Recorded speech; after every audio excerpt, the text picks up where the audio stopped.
You know who it is. Chillmonger, Bluminati. Okay.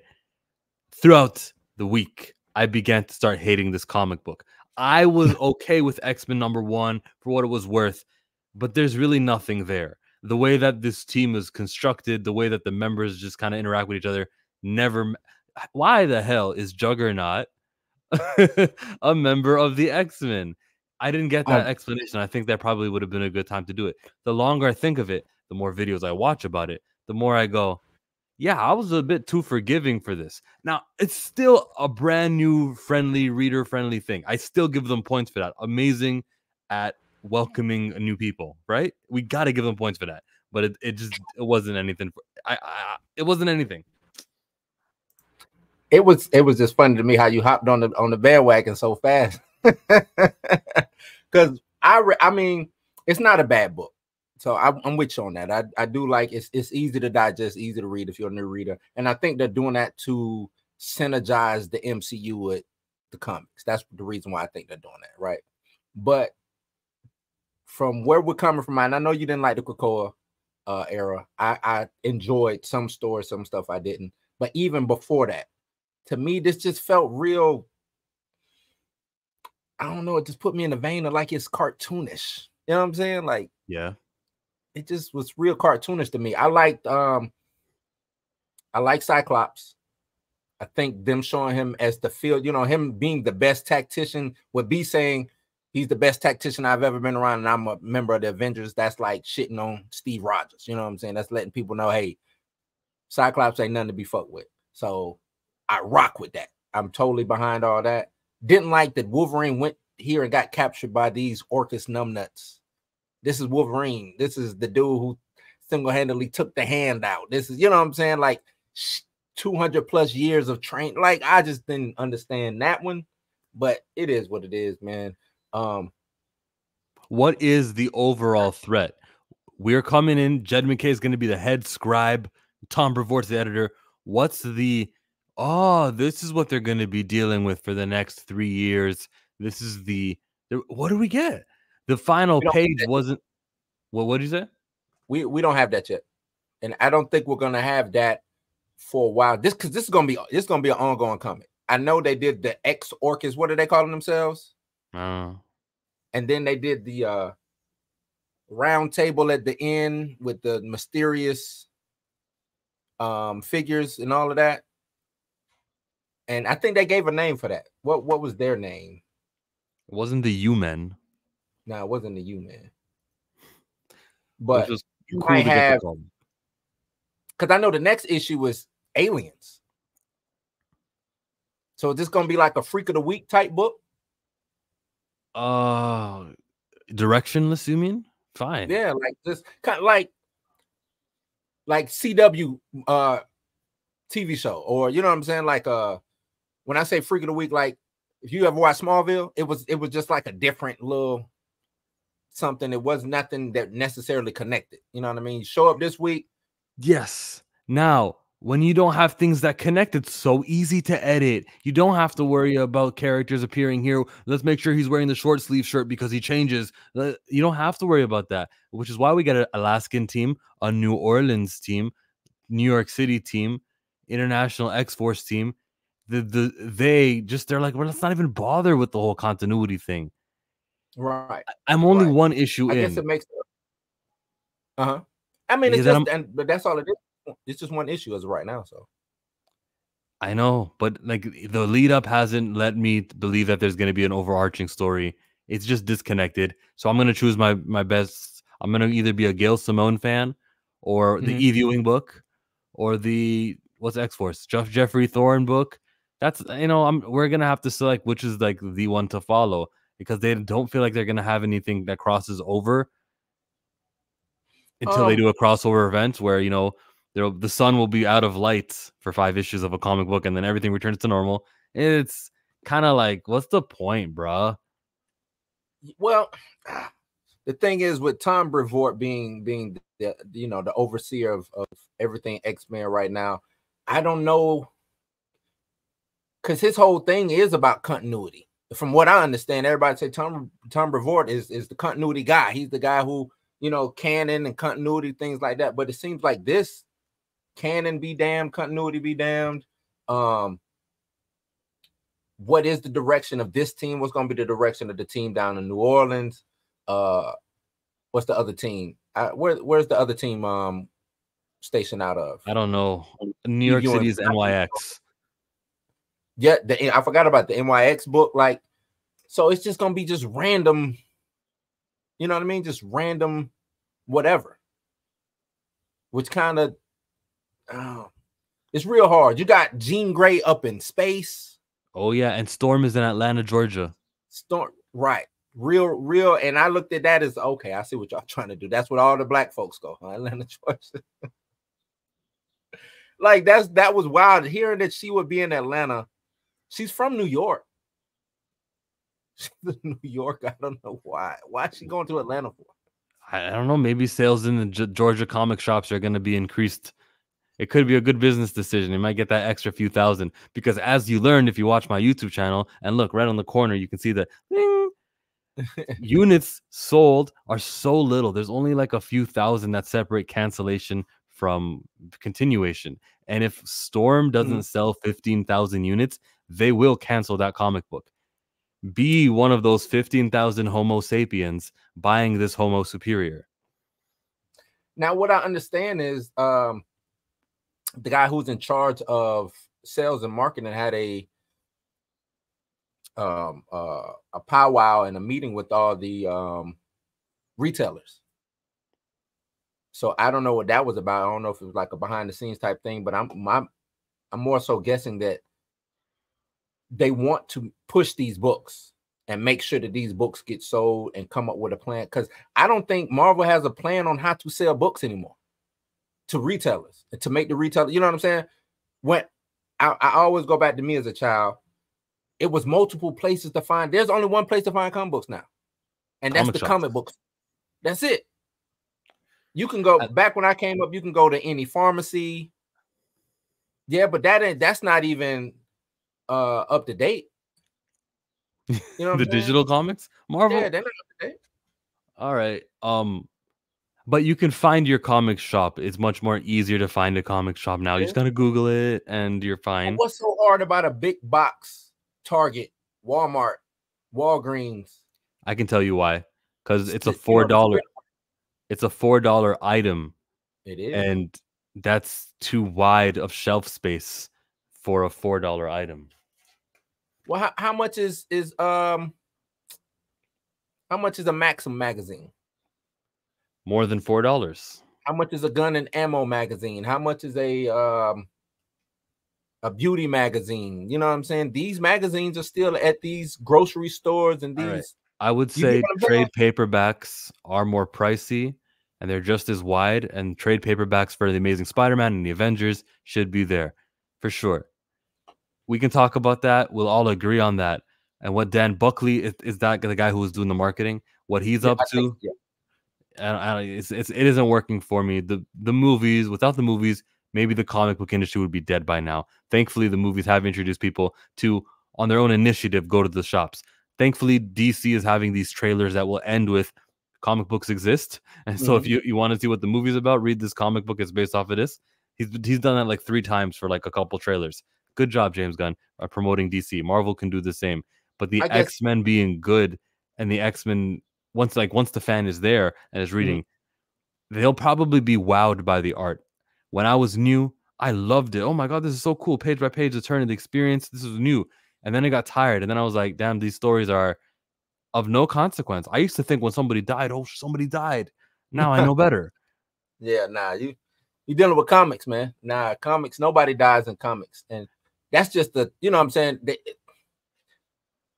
That's really just the thing. I don't think Marvel has rebooted. DC has rebooted shit just in the past 10 years. I think they done rebooted 3 times or something like that. Yeah, but let's get back to the X-Men though. This is a reboot, isn't it? So it's new. Nah. Okay. It's not a reboot. Reboot would mean start from ground zero, nothing matters. That's reboot is a big word. But this refreshing or resetting or like brand new era of X-Men comics. Right. It's certainly a new era. They accomplished that after reading issue 1.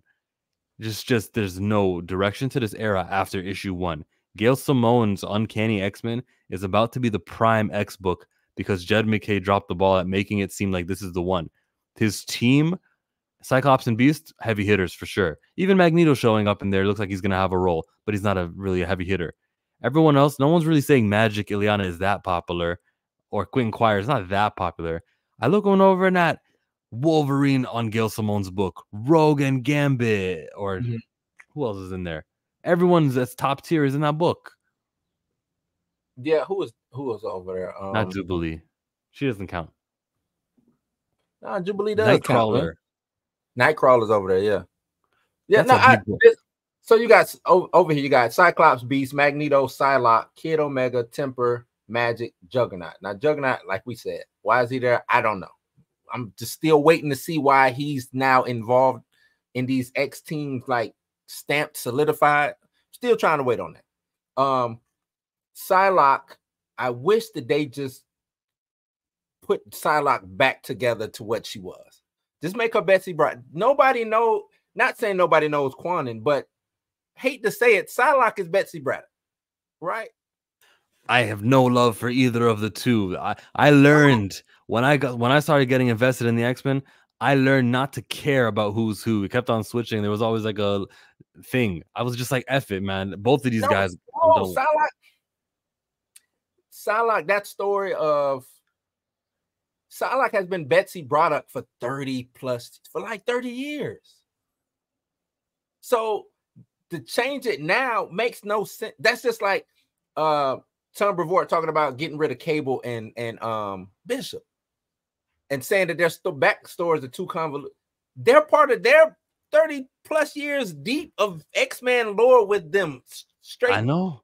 And not only that, Cable book sells. It sells.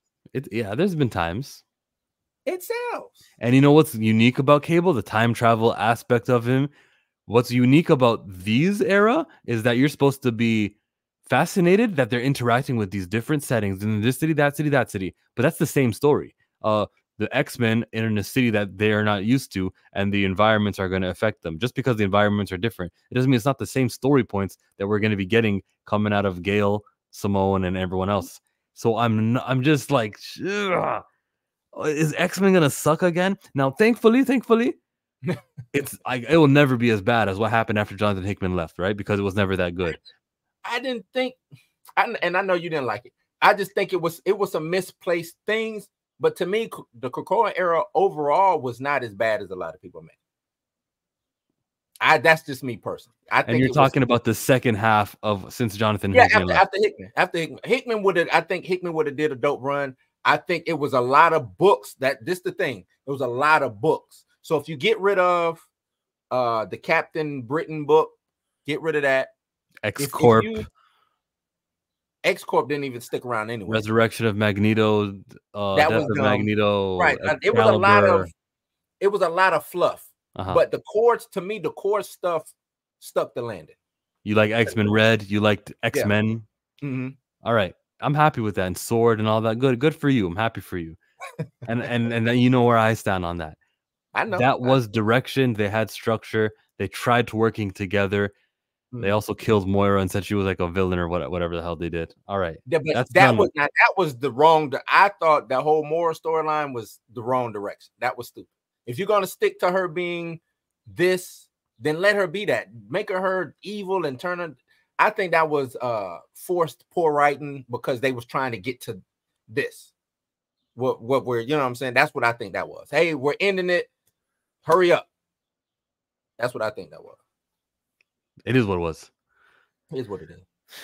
But back to this. I do like them being in if the good parts of the book in Alaska. I like the whole trying to work with the town next to, you know what I'm saying? I like what the base represents. This is an old Sentinel factory. We're leaving a you know what I'm saying, the Scarecrow Sentinel out. Bendis already did this when they went to Canada. Yeah, no, he did. But I mean, but that's what the whole thing is, status quo, right? Yeah. Going back to status quo. Bendis was my man who did Chuck Austin. Who? What did you say? Don't worry. Now I'm trying to think. It was after the guy who directed the Avengers, after his book. Joss Whedon, Astonishing X-Men. But after that, who wrote after Whedon? Matt Fraction? I don't know. Warren Ellis. No, it wasn't Warren Ellis. It'll come to me. Either way, just going back to status quo. I don't mind them going back to status quo. I just need it to be a good status quo. This is just, to me, just cheap imitation. It's just cheap imitation. That's what I gather from it. No direction. Hey, we're gonna make Magneto this big brooding, oh, I hate humans should fear me. Like, all right, Magnus, we get it. You know, like it just, nothing about this is scary. You know what I'm saying? Like, they're trying to make it scary and on edge, and it just didn't do it for me. Okay, there, Max. Yeah, okay, Max. You know, like, we get it. Well, she better be glad she talked to Henry first, because if I would have got to her, she really would have been scared. All right, man, we get it. Yeah, his inclusion in this is good. It's an interesting character. I hope that maybe he can return to being a villain. You never know, though. You never know. Whatever they decide to do with it, I'm in it for 2 more issues, and then I'm gonna decide to cut the cord. I'm gonna be really heavily supporting the Storm comic book. I advise each of you to order 2 Storm comic books, because, you know, representation and that kind of stuff. You gotta push and promote the characters who are actually gonna achieve what the word representation is supposed to achieve. Okay, right? They're not equal. You know, what you do with Storm and what happens with Temper. Let's not even pretend they're in the same hemisphere. Support Storm, as Dan Buckley said, because he was asking all the comic shops who are the most popular mutants. It turns out Jean Grey and Storm are, and Wolverine. That's why they have solo books. All right, let's not let Dan Buckley down. Let's not let the field research down. Support the Storm comic. I want to. What does Deadpool fit into this? Not at all, because the Fox stuff is done. Marvel owns everybody in the franchise. Right. Now I'm talking about in this run of X-Men. Where does Deadpool fit? Because we're talking about X-Men adjacent books that sell. Deadpool, like I told you, Deadpool, Cable, those books sold. Storm has been on and off, Jean Grey on and off. They might have, you know, first issue might be good, second, and then there's like 10 books. 10 books. We're not getting Deadpool. But what's the last ongoing Deadpool? How long did it last? The one from Alyssa Wong was just last year. And how long did it last? I'll show you. I got the screen right up here. Well, I was looking at Astonishing X-Men, but hold on. DEI. No, I'm kidding. Deadpool, where are you at? Where are you, Deadpool? Here. His last like ongoing that was just called Deadpool was in 2024 to present. It was written by Cody Ziegler, I believe. Yeah, it was written by Cody Ziegler. The Miles Morales writer. He has an ongoing going on now, right? With Miles? No, just Deadpool. Yes. He does. Issue 4 right now. Cody Ziegler, yeah. Yep. And then before that, it ended at 10. So they do 10 and reboot? Yes, they do. That's the name of the game. You know how they do it. Got the 36. Volume 6 got the 36 in 2017. I wonder who the writer was for that one, because this one was by Alyssa Wong. Is it entertaining to anybody? We're just kind of like relaxed, you know? Are we doing any entertainment right now? All right, 36. That was by Jerry Duggan. I mean, who is Jim Duggan? He's a writer. I'm just I know, right? I'm just trying to figure out because he said, like you said, they wanted popular mutants on these books, but yet they have, like you said, Temper. Fucking Quentin Quire. You know what I mean? Like, he wasn't, I mean, they even did him dirty in the Krakoan age, and you want to bring him back? Like, yeah, you didn't even write good then. Exactly. And the Krakoan age had with the Kelly Thompson run, had a lot of runs in it during it. Deadpool is worth Just Cody Ziegler is not the top tier. He's not the kind of the writer that the Deadpool deserves. Mm-hmm. But it is what it is, bro. We don't know if he's getting canceled at issue 10. I haven't checked the sales data on that stuff or the estimates of the sales data. So we're good. We're like, whatever happens, happens. Yeah, whatever happens, happens. And like I'm with you. Well, I'm always all in on X-Men. That's just me. I guess I'm a glutton for punishment when it comes to, you know what I'm saying, X books. But I know I try to suss out the real books from the books that's I know is gonna be throwaways. You know what I'm saying? And with what Marvel is doing, they put a lot of fluff, and I think that's what really hurts the brand. It's a lot of fluff in these X books. I don't even think Avengers books have as much fluff as X books do. You know, that's just wild. Just real it's wild. fluff, but there's a Ms. Marvel audience and there's an X-23 audience. And since they're both on the same book, it should be just enough to keep them afloat. I think, see, the thing is, I think X-23, because there's some characters that work that are popular, but as a teammate, right? And then there's characters that are popular that can stand alone. Like Wolverine is an X-Men who can do both, but can do both, right? Jean Grey, is she? She's an event. See, and that's another thing too. Solo event books work for a lot of those characters. You see, but I'm not interested in seeing Cyclops on his own. I need you to orchestrate a team. What if you're just by yourself? What are you gonna do the whole time? Zero. Now it was cool in this comic. In this comic, they did a whole lot of zooms, and it was bouncing off walls and things. Ryan Stegman was like, "Yes, I get to draw Cyclops." It was great.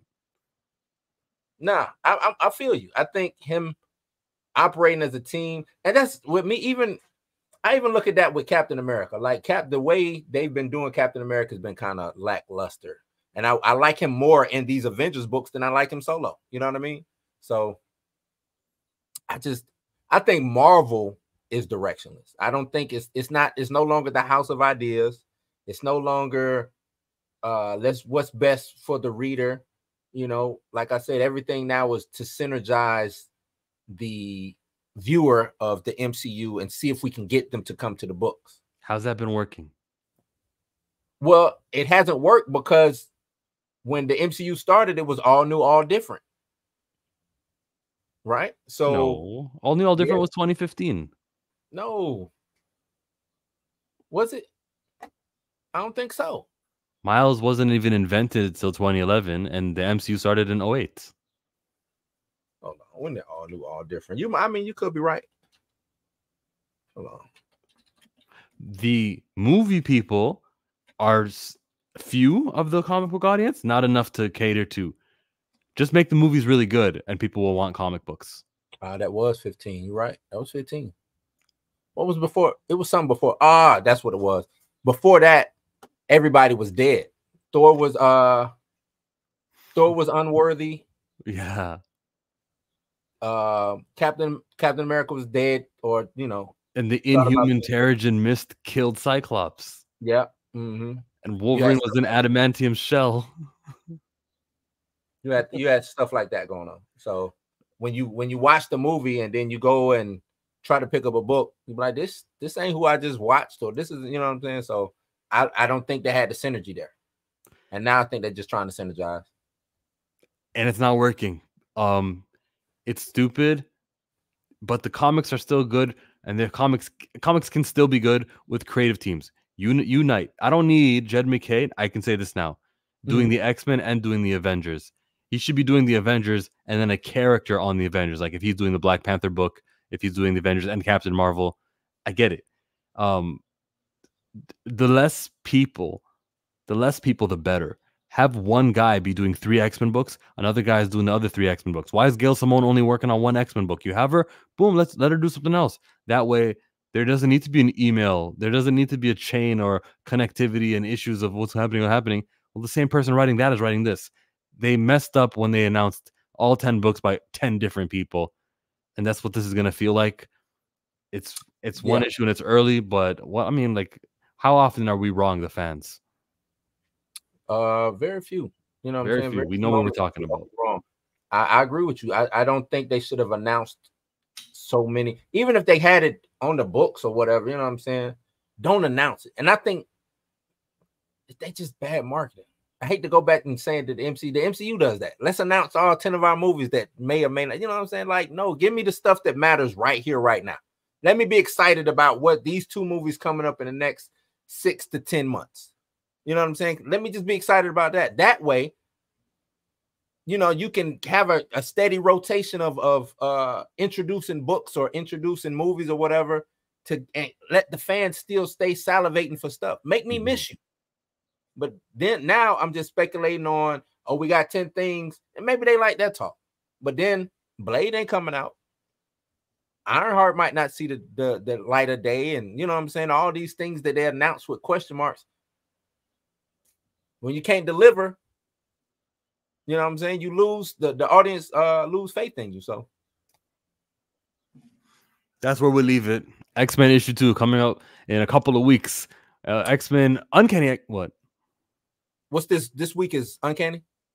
No, it might take another week. Okay. I'll have to double check with you. Dog, this is like not a sexy stream or a video. We're just like, no, I think this is I think this works because it's regular. Phoenix is coming out. Phoenix is coming. Yeah.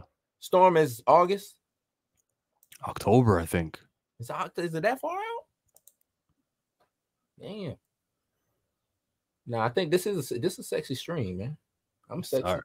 The audience is not dumb. Shape the stories how you want. Hey, Blue, they're not slow. We're out. Subscribe and then check out Blue. Blue's gonna be streaming like right now. I guess you're already streaming if you're watching this video. Go check out the Blurred AF experience. Type that into your YouTubes and it'll pop up. Yep.